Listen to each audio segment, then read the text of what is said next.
नमस्कार, स्वागत है आपका हमारे इस YouTube चैनल पर। मैं मुनमुन श्रीवास्तव आपका हार्दिक अभिनंदन करता हूं। दिल्ली में प्रदूषण की जो समस्या है वो काफ़ी विकराल होती जा रही है और अभी भी हालात काफ़ी ख़राब हैं।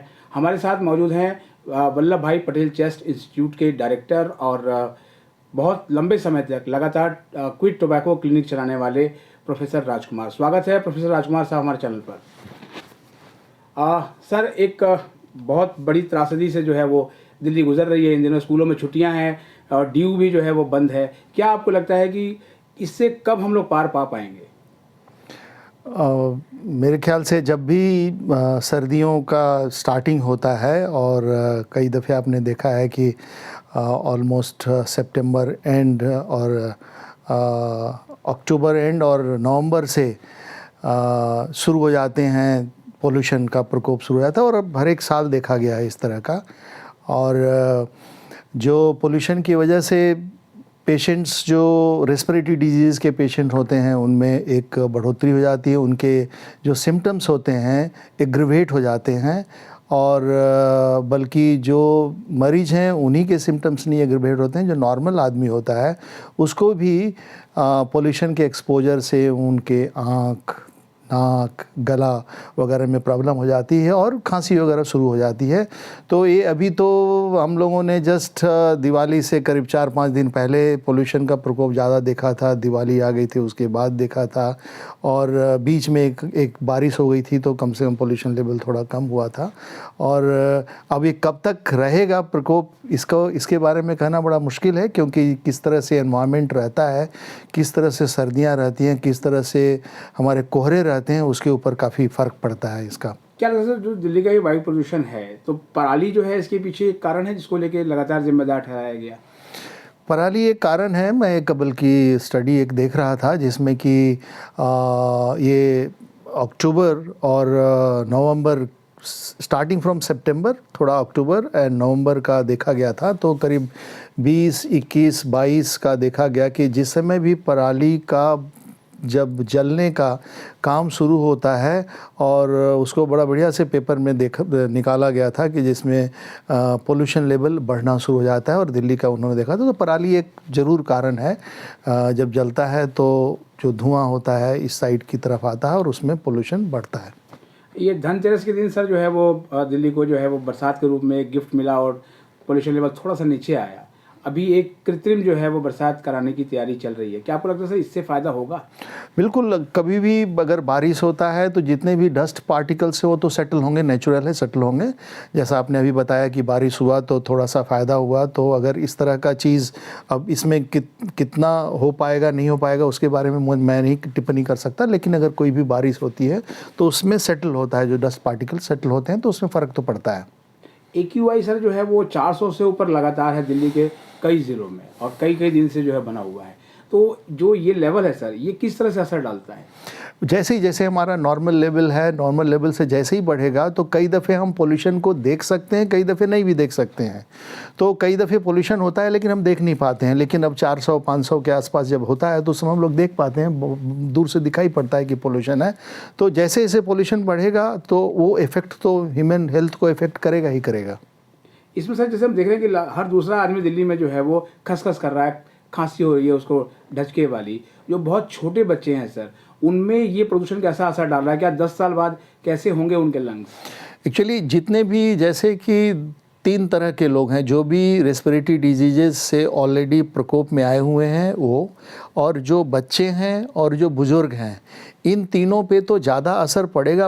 बट नॉर्मल आदमी पे भी, मैंने जैसे पहले बताया कि नॉर्मल आदमी भी जब एक्सपोजर होता है, या मार्केट में आप कभी चले जाइए और आप अगर मान लीजिए कारें बंद नहीं हैं, शीशे बंद नहीं हैं, तो डायरेक्ट जब एक्सपोजर होता है तो कई दफ़े आँख में उसका इफ़ेक्ट पड़ता है। डायरेक्ट जो आपको उसी समय महसूस होता है, नाक में पड़ता है, उसका उसी समय महसूस होता है। कई दफ़े खांसी करना शुरू कर देता है, डिफेंस मैकेनिज्म होता है तो खांसी करना शुरू कर देता है। तो इमीडिएट इफ़ेक्ट जो आपको दिखाई पड़ता है। बट जब वो अंदर लंग में जाता है तो ऑब्वियसली ये लंग में जाएगा, धुआं धीरे धीरे जाएगा, तो समझिए कि वो लंग की जो कैपेसिटी है, लंग का जो एक हेल्दी लंग है, वो ऑटोमेटिकली अनहेल्दी लंग की तरफ बढ़ना शुरू हो जाएगा। तो इसमें सर जो आज जो छोटे बच्चे हैं, जो मासूम बच्चे हैं, इसके दुष्परिणाम उनको आने वाले वर्षों में झेलने पड़ेंगे। हो सकता है, बिल्कुल झेलने पड़ेंगे, क्योंकि एक्सपोजर है तो उसका इफेक्ट तो रहेगा। एक और सर आपकी स्टडी थी, जब अभी भी शायद टोबैको क्लिनिक आप चलाते हैं, उसमें था कि दिल्ली में बिना पिए भी आदमी जो है वो सिगरेट का कष्ट रोज ले रहा है। हाँ, ये तो है ही कि क्योंकि जो हम लोग पैसिवली स्मोक तो कर ही रहे हैं, हम लोग सिगरेट ना पी रहे हैं, बट एनवायरनमेंट में इतने सारे पोल्यूटेंट हैं, उसको हम पी रहे हैं, उसको हम लंग में ले रहे हैं। तो जो नॉर्मल आदमी है जो सिगरेट नहीं पी रहा है, वो भी तो ultimately there are many pollutants in the environment, उसको इनहेल कर रहा है, तो उस पर इफेक्ट तो पड़ ही रहा है। एक सर जो है वो अभी हिंदू कॉलेज ने एक पहल की, उन्होंने अपने यहाँ एक एयर प्यूरीफायर टाइप कोई मशीन लगाई है।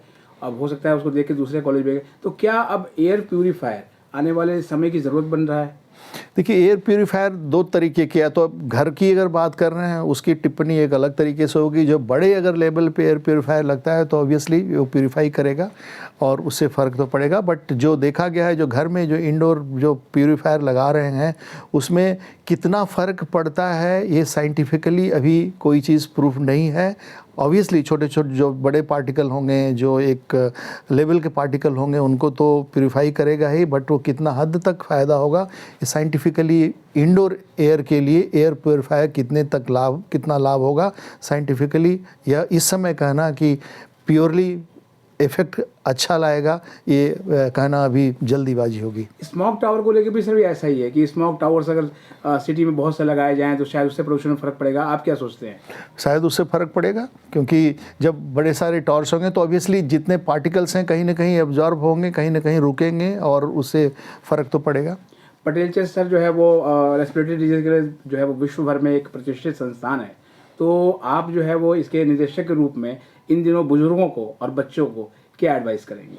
अभी हम लोग, बल्कि अभी 23 तारीख को आपके माध्यम से मैं बताना चाहूँगा, 23 तारीख को हम लोग एक पब्लिक प्रोग्राम कर रहे हैं, जो ऑलरेडी एडवर्टीजमेंट वगैरह आ जाएगा आजकल में। पब्लिक लेक्चर ले रहे हैं इसी पोल्यूशन के बारे में बात करने के लिए भी। हमारे सारे फैकल्टी रहेंगे जो इंटरेक्ट करेंगे पब्लिक से कि हमें क्या करना चाहिए, कैसे बचाव लेना चाहिए। इसमें दो तरह का मैं आपके माध्यम से बताना चाहूँगा कि जो भी पेशेंट्स हैं वो नियमित रूप से अपनी दवाइयाँ ज़रूर लें। ये बहुत इम्पॉर्टेंट है, क्योंकि aggravation of the respiratory problem होगा जब भी पोल्यूशन के इफेक्ट में, चाहे वो एस्थमेटिक हों, चाहे COPD के पेशेंट हों, या किसी तरह के मरीज़ जो लंग डिजीज़ से पीड़ित हों, उनको डायरेक्टली इफ़ेक्ट करेगा। तो अपनी दवाइयाँ अपने डॉक्टर के सलाह से जो दी गई है उसको अवश्य लें, उसको छोड़े ना। पहली चीज़ तो ये है। प्लस एक्सपोजर, जब ज़्यादा एक्सपोजर है उस समय कोशिश करें बाहर ना जाने के लिए।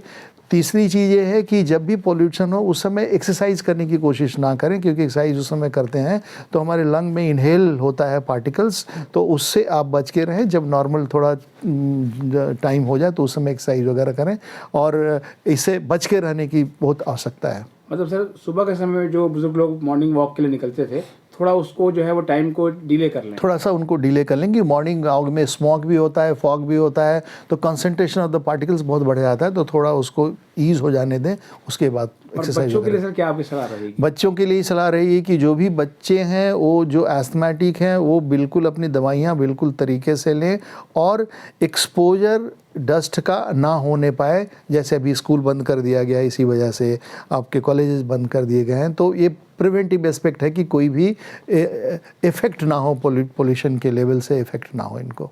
मतलब ये आपकी एडवाइस है सर कि थोड़ा सा एक्सपोजर से बचें। जी, बहुत बहुत धन्यवाद सर हमें समय देने के लिए और इस वैल्यूएबल एडवाइस के लिए। Thank you so much.